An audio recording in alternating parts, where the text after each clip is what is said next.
ചരിത്രം പലപ്പോഴും രേഖപ്പെടുത്തപ്പെടുന്നത് വിജയിച്ച യുദ്ധങ്ങളുടെ പേരിലാണ്. എന്നാൽ നടക്കാതെ പോയ ചില ഗൂഢപദ്ധതികൾക്ക് ഈ ലോകത്തിന്റെ ഭൂപടം തന്നെ മാറ്റിവരയ്ക്കാനുള്ള ഒരു ശേഷിയുണ്ടായിരുന്നു.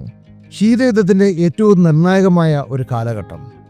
അമേരിക്കയും സോവിയറ്റ് യൂണിയനും ലോകം പിടിച്ചടക്കാൻ മത്സരിക്കുന്നു.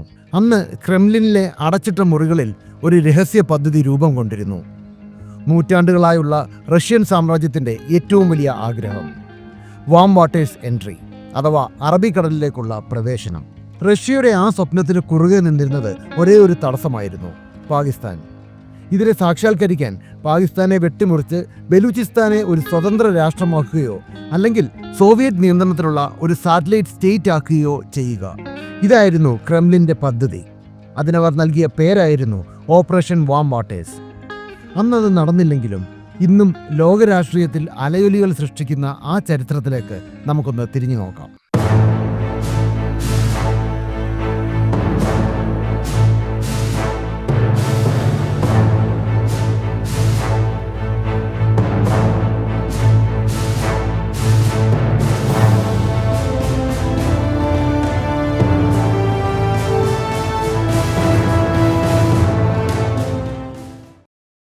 ഇത് 1970കളിലോ 80കളിലോ ഉണ്ടായ ഒരു കഥയല്ല. ഇതിന് നൂറ്റാണ്ടുകളുടെ പഴക്കമുണ്ട്. റഷ്യൻ ചക്രവർത്തിയായിരുന്ന പീറ്റർ ദി ഗ്രേറ്റ് ഒരിക്കൽ പറഞ്ഞിരുന്നു, ഇന്ത്യൻ മഹാസമുദ്രത്തിൽ ആര് ആധിപത്യം സ്ഥാപിക്കുന്നുവോ അവർ ലോകം ഭരിക്കുമെന്ന്. റഷ്യയ്ക്ക് അതിൻ്റെ വടക്ക് ഭാഗത്ത് മഞ്ഞുകട്ടകളാൽ മൂടപ്പെട്ട തുറമുഖങ്ങൾ മാത്രമേ ഉണ്ടായിരുന്നുള്ളൂ. വർഷം മുഴുവൻ വ്യാപാരം നടത്താനും നാവികസേനയെ വിന്യസിക്കാനും അവർക്ക് തെക്കോട്ട്, പ്രത്യേകിച്ച് ഉഷ്ണജല സ്രോതസ്സുകളിലേക്ക് ഇറങ്ങണമായിരുന്നു. 1947 പാകിസ്ഥാൻ രൂപീകൃതമായപ്പോൾ ബലൂചിസ്ഥാൻ എന്ന വിശാലമായ പ്രദേശം പാകിസ്ഥാന്റെ ഭാഗമായി. എന്നാൽ പാകിസ്ഥാന്റെ 44% ഭൂപ്രദേശം ഉൾക്കൊള്ളുന്ന ബലൂചിസ്ഥാൻ എന്നും അശാന്തമായിരുന്നു. ബലൂച്ച് ദേശീയവാദികൾ പാകിസ്ഥാനിൽ നിന്ന് മോചനം ആഗ്രഹിച്ചിരുന്നു. അവരുടെ ഈ അതൃപ്തിയാണ് സോവിയറ്റ് യൂണിയൻ തങ്ങളുടെ ആയുധമാക്കാൻ തീരുമാനിച്ചത്. ശീതയുദ്ധത്തിൽ പാകിസ്ഥാൻ അമേരിക്കയുടെ ഒരു വിശ്വസ്ത പങ്കാളിയായി മാറി. ഇത് സോവിയറ്റ് യൂണിയനെ ചൊടിപ്പിച്ചു. തെക്കൻ ഏഷ്യയിൽ അമേരിക്കൻ സ്വാധീനം കുറയ്ക്കാനും മധ്യ ഏഷ്യയിലെ എണ്ണയും പ്രകൃതിവാതകവും പുറത്തെത്തിക്കാനും സോവിയറ്റ് യൂണിയന് അറബിക്കടലിൽ ഒരു തുറമുഖം അത്യാവശ്യമായി വന്നു. അവിടെയാണ് ബലൂചിസ്ഥാൻ എന്ന തന്ത്രപ്രധാനമായ പ്രദേശം റഷ്യൻ ശാക്തിക തന്ത്രജ്ഞന്മാരുടെ ചർച്ചകളിൽ ഇടം പിടിക്കുന്നത്. 1979 ഡിസംബർ സോവിയറ്റ് ചെമ്പട അഫ്ഗാനിസ്ഥാനിലേക്ക് കടന്നുകയറി. ലോകം ഞെട്ടിത്തെരിച്ചു. പാകിസ്ഥാൻ തലസ്ഥാനമായ ഇസ്ലാമാബാദിലും അമേരിക്കൻ വൈറ്റ് ഹൗസിലും അപകടമണികൾ മുഴങ്ങി. അവർ ഭയപ്പെട്ടത് അഫ്ഗാനിസ്ഥാനെ മാത്രമല്ല, അതിനപ്പുറം സോവിയറ്റ് ടാങ്കുകൾ അവിടെ നിൽക്കില്ല എന്നതായിരുന്നു. അക്കാലത്തെ CIA റിപ്പോർട്ടുകൾ സൂചിപ്പിച്ചത് ഞെട്ടിക്കുന്ന വിവരങ്ങളായിരുന്നു. അഫ്ഗാനിസ്ഥാനിലെ ഹെറാത്തിൽ നിന്നും കാണ്ടഹാറിൽ നിന്നും പാകിസ്ഥാൻ അതിർത്തി കടന്ന് ബലൂചിസ്ഥാനിലൂടെ അറബിക്കടലിലെത്താൻ സോവിയറ്റ് സേനയ്ക്ക് വെറും ഒരാഴ്ച മതിയാകുമായിരുന്നു. ഇവിടെയാണ് സോവിയറ്റ് ചാരസംഘടനയായ KGBയുടെ റോൾ ആരംഭിക്കുന്നത്. യുദ്ധം നേരിട്ട് നടത്തുന്നതിന് പകരം പാകിസ്ഥാനെ ഉള്ളിൽ നിന്ന് തകർക്കുക എന്ന തന്ത്രം അവർ പയറ്റി. അഫ്ഗാനിസ്ഥാന്റെ മണ്ണിൽ വെച്ച് ബലൂച്ച് വിമതർക്ക് സോവിയറ്റ് യൂണിയൻ രഹസ്യമായി ആയുധങ്ങളും പണവും എത്തിച്ചു നൽകി.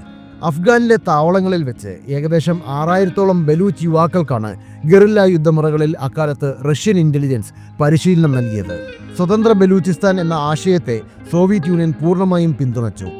പാകിസ്ഥാനെ വിഭജിച്ചാൽ അമേരിക്കയ്ക്ക് ആ മേഖലയിലുള്ള സ്വാധീനം ഇല്ലാതാകുമെന്നും തങ്ങളുടെ സഹോദര രാഷ്ട്രമായ ഇന്ത്യക്ക് ദക്ഷിണേഷ്യയിൽ ഒരു ശാശ്വത സുരക്ഷ കൈവരിക്കാൻ ആവുമെന്നും മോസ്കോ കണക്കുകൂട്ടി.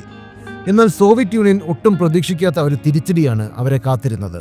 പാകിസ്ഥാൻ ചാരസംഘടനയായ ISIയും അമേരിക്കൻ CIA ചേർന്ന് അഫ്ഗാൻ മുജാഹിദീനുകളെ ഉപയോഗിച്ച് സോവിയറ്റ് സേനയെ തളച്ചു. ഓപ്പറേഷൻ സൈക്ലോൺ എന്നായിരുന്നു ഇതിൻ്റെ പേര്. പാകിസ്ഥാൻ തങ്ങളുടെ പടിഞ്ഞാറൻ അതിർത്തിയിൽ അതീവ ജാഗ്രത പുലർത്തി. ബലൂചിസ്ഥാനിലെ വിഘടനവാദത്തെ അവർ ശക്തമായി തന്നെ നേരിട്ടു. സോവിയറ്റ് യൂണിയൻ ആകട്ടെ അഫ്ഗാനിസ്ഥാനിലെ യുദ്ധത്തിൽ സാമ്പത്തികമായും സൈനികമായും തകർന്നുകൊണ്ടിരിക്കുകയായിരുന്നു. ബലൂചിസ്ഥാനെ വേർപെടുത്തുക എന്ന സ്വപ്നം നടപ്പിലാക്കാൻ കഴിയാത്ത വിധം റഷ്യൻ കരടി അഫ്ഗാൻ കെണിയിൽ കുടുങ്ങിപ്പോയി.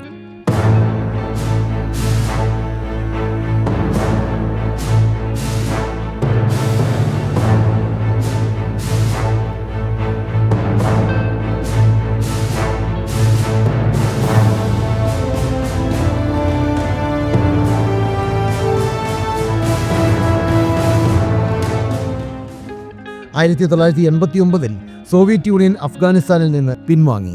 അതോടെ സ്വതന്ത്ര ബലൂചിസ്ഥാൻ എന്ന സോവിയറ്റ് പദ്ധതിയും ഉപേക്ഷിക്കപ്പെട്ടു. അധികം വൈകാതെ സോവിയറ്റ് യൂണിയൻ തന്നെ തകർന്നു. സോവിയറ്റ് യൂണിയൻ പരാജയപ്പെട്ടെങ്കിലും ബലൂചിസ്ഥാന്റെ പ്രാധാന്യം കുറഞ്ഞില്ല. ഇന്ന് റഷ്യയ്ക്ക് പകരം ചൈനയാണ് ഗ്വാദർ തുറമുഖത്തെത്തിയിരിക്കുന്നത്. ചരിത്രം മറ്റൊരു രൂപത്തിൽ ആവർത്തിക്കുന്നു. അന്ന് സോവിയറ്റ് പദ്ധതി വിജയിച്ചിരുന്നെങ്കിൽ ഇന്നത്തെ ലോക ഭൂപടം മറ്റൊന്നായേനെ. പാകിസ്ഥാൻ എന്ന രാജ്യം ഒരുപക്ഷെ ഉണ്ടാകുമായിരുന്നില്ല.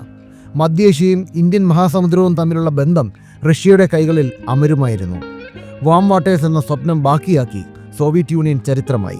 എന്നാൽ ആ സ്വപ്നം സൃഷ്ടിച്ച മുറിവുകൾ ബലൂചിസ്ഥാന്റെ മണ്ണിൽ ഇന്നും ഉണങ്ങാതെ കിടക്കുന്നു. ഇതായിരുന്നു ചരിത്രത്തിൽ രേഖപ്പെടുത്താതെ പോയ ആ രഹസ്യ ഓപ്പറേഷന്റെ കഥ.